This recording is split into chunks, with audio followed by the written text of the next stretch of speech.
la région sont eux beaucoup plus loin, à plus de 15 km pour la base aérienne d'Atsterim, 20 km pour la base aérienne de Nevadim et même 30 km pour le centre nucléaire de Dimona plus au sud.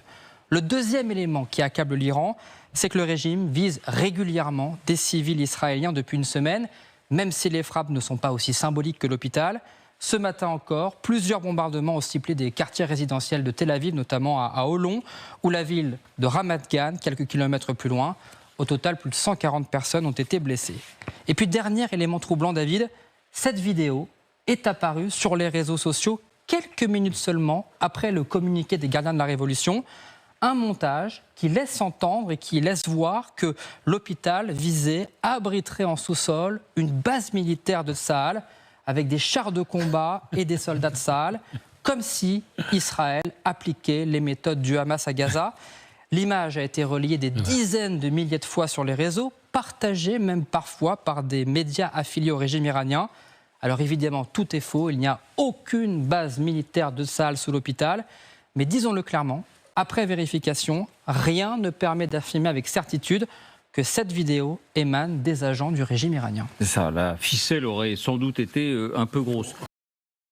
Iranian news agency, Tasnim, published a map showing the exact targets of the ballistic missiles that hit Cyber Command headquarters at Gav Yam Technology Complex and IDF Intelligence Center, IDF C4I, less than a kilometer from Soroka Hospital and Ben-Gurion University, which cooperates directly, especially with IDF C4I branch campus.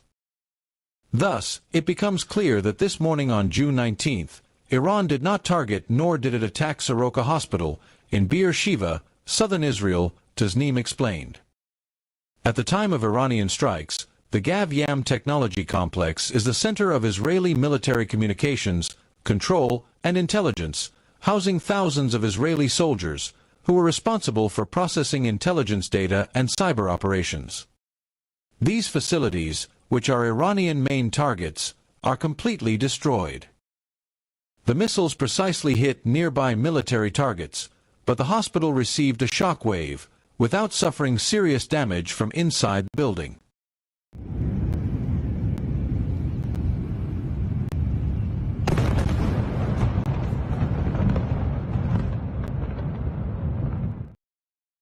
Ironically, some Hebrew-language media outlets tried to describe one of the affected locations as a hospital, while themselves admitted that the location was actually used by Israeli military personnel. Israel is complaining now, saying that Iran bombed the hospital in Beer Sheva, while Zionist military routinely bombed civilians, hospitals, and the Red Cross, acting like it didn't bomb schools and all of 36 hospitals in Gaza, including the largest Al-Shifa hospital. The world doesn't believe them, and Iranian media responded to the Israeli-style news reporting of Soroka Hospital with a dose of its own, Gaza narrative medicine. Jokes aside, there is reportedly a video showing a significant presence in the basement of the hospital during strikes of the main targets.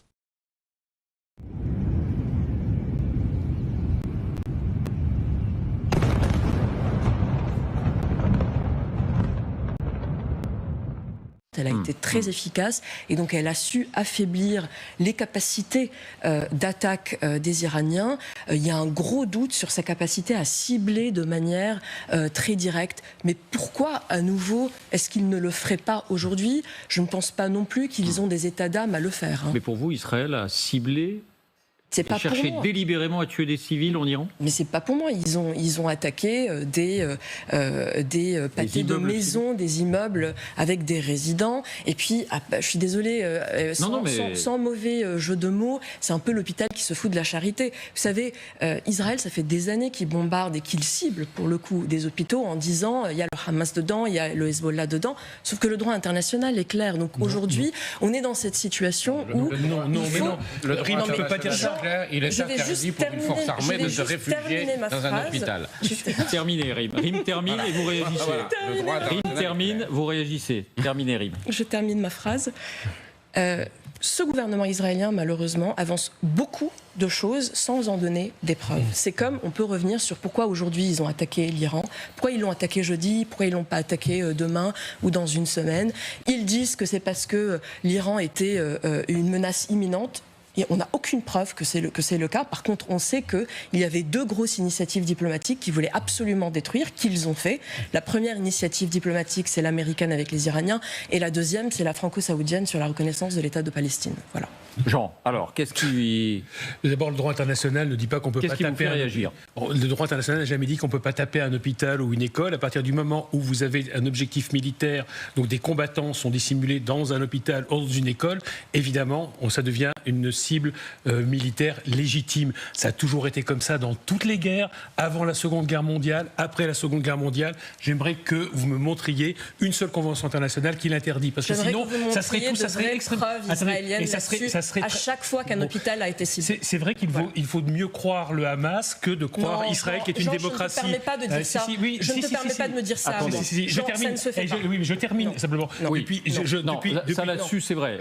Rym n'est pas un agent du Hamas. Oui, mais simplement ce que je dis, c'est que quand on dit qu'il faut montrer des preuves, Israël a montré des preuves qu'il y avait... Israël a montré les tunnels où on voyait quand même un certain nombre d'armes. Un hôpital, il faut arrêter un moment. Il faut voir ce qu'ils sont en train de faire sur aussi les endroits où il y a de soi-disant distribution d'aide humanitaire, comment ils les bombardent. Enfin, je suis désolée. Là, on change de sujet. Mais Jean, Pardon ? La parole à vous, Jean, allez-y. Oui, simplement, donc, ça je maintiens, le droit international n'interdit pas de frapper des cibles civiles. La question là, dans cette affaire, c'est qu'effectivement, cet hôpital était-elle ou pas un objectif militaire ? L'Iran reconnaît lui-même que ce n'était pas un objectif militaire puisqu'il visait une autre cible. Et l'Iran a fait ce qu'elle pouvait faire, c'est-à-dire taper des cibles civiles, parce que manifestement, Israël a totalement affaibli son système de défense. Alors, quant au changement de régime, je bondis un petit peu quand j'entends l'argument permanent. Alors celui, il est avancé par l'Élysée et puis par d'autres en disant, voilà, d'abord, on ne change pas de force un régime de l'extérieur. C'est juste pas possible par la force, et ça va produire du chaos.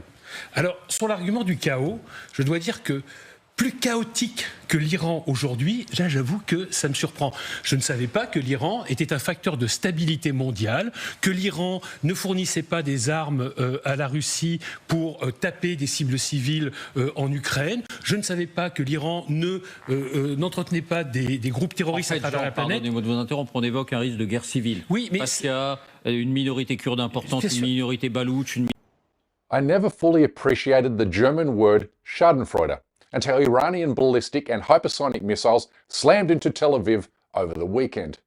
In English, Schadenfreude means to take great pleasure from another person's misfortune. And hardly anything has brought me more joy than watching Israelis take to social media to complain about being bombed by a foreign military. The irony couldn't be more delicious, because the same people who told Palestinians to stop crying about being bombed are the same people who are now running and scrambling for the nearest bomb shelter. Call it karmic justice, call it righteous vengeance, or call it something else. But Iranian missiles have gone a long way to restoring our faith in humanity and our hope for ultimate justice. And justice is exactly what this is. Remembering that 82% of Israelis celebrate the genocide that has taken place in their name for the past 21 months, resulting in the slaughter of upwards of 100,000 Palestinians, 75% of whom were women and children. We are talking about a genocide that Israelis have turned into a major tourism attraction, as they enjoy picnics and take selfies while Palestinians are incinerated and starved to death in the background. But now how the tables have turned. Israelis are getting a taste of their own medicine, having started an unprovoked war against Iran, a country that boasts the largest and most diverse ballistic missile stockpile in the Middle East. Israeli cities are on fire. This is not Gaza, this is downtown Tel Aviv. This is what Israel is desperate to keep hidden from the world, as it does its best to conceal the magnitude of Iran's counterattack.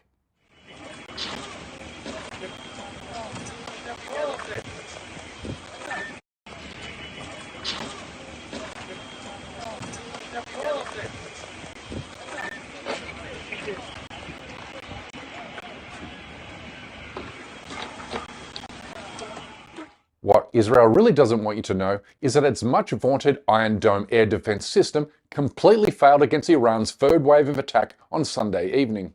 You can see Iranian missiles moving freely over Israeli airspace to reach their targets. You're watching an Iranian missile completely destroy a missile interceptor at Israel's Nevatim airbase. Boom, a direct hit, it's gone.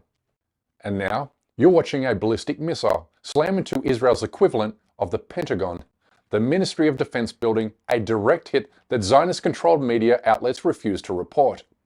That is with the exclusion of Fox News, which earned the Israeli government's anger by reporting the truth on this occasion. The Iranians have responded with 3 waves of ballistic missiles. This is Israel's version of the Pentagon, the Kiryat. And the building on this compound was just hit. Please go back, please, go back, please. You can understand here, it's very tense at this specific location because the Iranians are now targeting the defense establishment of Israel. And so I'm going to have my cameraman pan up here to this building just across the street from the Kiryat. And so Israel claims that only 8 Israelis have been killed by Iranian strikes during the past few days. But then again, Israel lies about anything and everything, even things you can see clearly with your own 2 eyes. The reality is way more Israelis have been killed, with dozens, possibly hundreds or even thousands of Israelis buried or trapped beneath the rubble. They now share a similar fate to the more than 10,000 Palestinians who remain buried under the rubble of their own homes in Gaza. An irony lost on Netanyahu's official spokesperson, who now complains about Israelis being targeted while they sleep.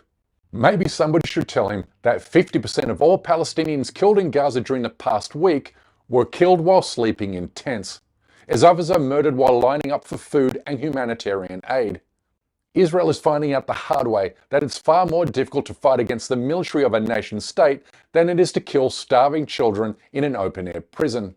And whereas the Palestinian resistance is armed only with light weapons and homemade rockets, the Iranian military is armed with some of the most lethal missiles available on the planet. This is Ramat Gan City, located on the edge of Tel Aviv. Bam! Devastating impact. And this is the Mediterranean port city of Haifa, where hypersonic missiles took out a major oil refinery depot, leaving behind a scene of utter devastation. Whoa! Oh!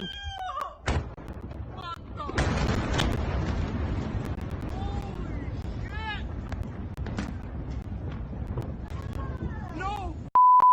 What? Oh, shit! Oh, shit! No, baby! No! Are we dangerous here? Yeah, we're dangerous!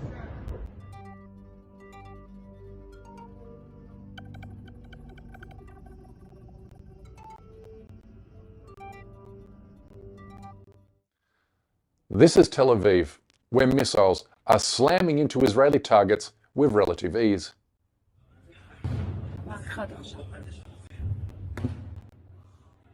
Wow. Wow.